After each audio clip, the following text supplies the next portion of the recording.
There are moments in a season that don't show up in the standings, don't live in the box score, and don't get talked about when people ask how the team is doing. They're quiet.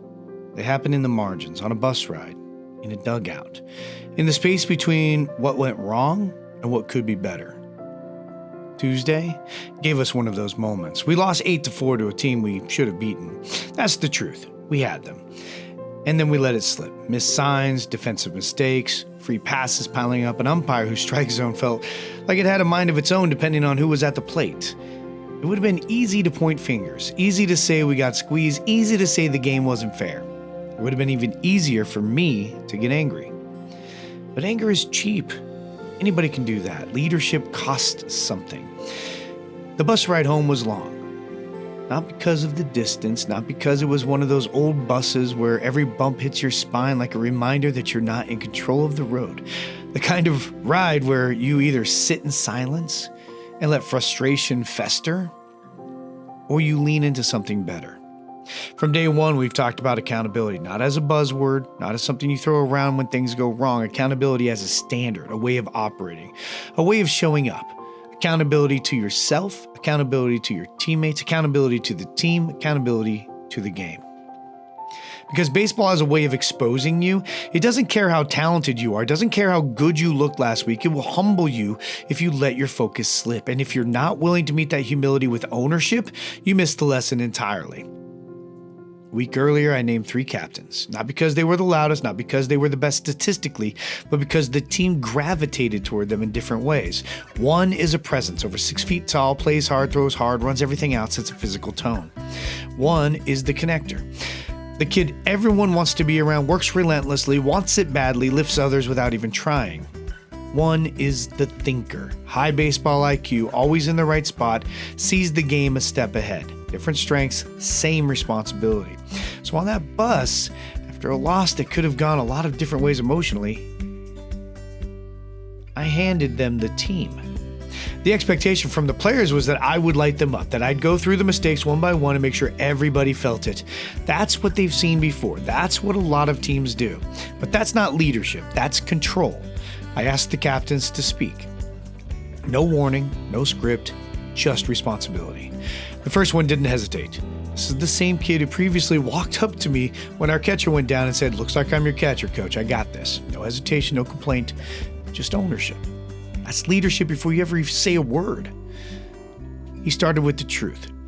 Our pitchers need to throw more strikes. We walked 11. You don't win many games doing that. No excuses, no dressing it up. Then he did something more important. He turned it on himself. "I could have done a better job getting them into the zone," he said. That's it right there. That's the standard. You don't just point out the problem, you own your part in it first. And when he said that, you could feel the team respond, not defensively, not with tension, with trust, because accountability, when it's real, builds trust. The second captain followed. He owned his performance on the mound, didn't deflect, didn't hide, took responsibility, and then made a promise to be better next time. Not a speech, not a performance, just a commitment. Then he widened the lens. We need to make better plays in the field. Again, it wasn't blame. It was inclusion. It was all of us. And he didn't stop there. He addressed something that doesn't show up in a stat line, but changes everything when it goes wrong. Body language. Because when things started to unravel, you could see it. Heads dropped, energy shifted, confidence slipped, and in baseball, that's when the game gets away from you. He called it out, not to tear anyone down, but to raise the standard. The third captain, our center fielder, spoke last. Can I say some good things I saw? That question matters. Because accountability is not just about what went wrong, it's about recognizing what went right so you can build on it. He started naming moments. The shortstop turned in a clean 6-3 double play, 2 quality hits that kept us in it, a smart base running play that took advantage of a lapse, pitchers battling to keep the score within reach even when things weren't clean, teammates stepping into new positions without hesitation because the team needed it. He saw the whole picture. That's leadership too. Because if all you do is focus on mistakes, you lose the belief that fuels improvement. But if you only focus on the positives, you ignore the work that needs to be done. The balance is accountability with awareness. That bus ride changed something. And here's the truth. It might not have happened that way if we won the game. Winning can hide things. It can cover over the cracks. Losses, when approached the right way, expose them so you can fix them. There's something powerful that happens when accountability lives inside the team instead of being forced onto it.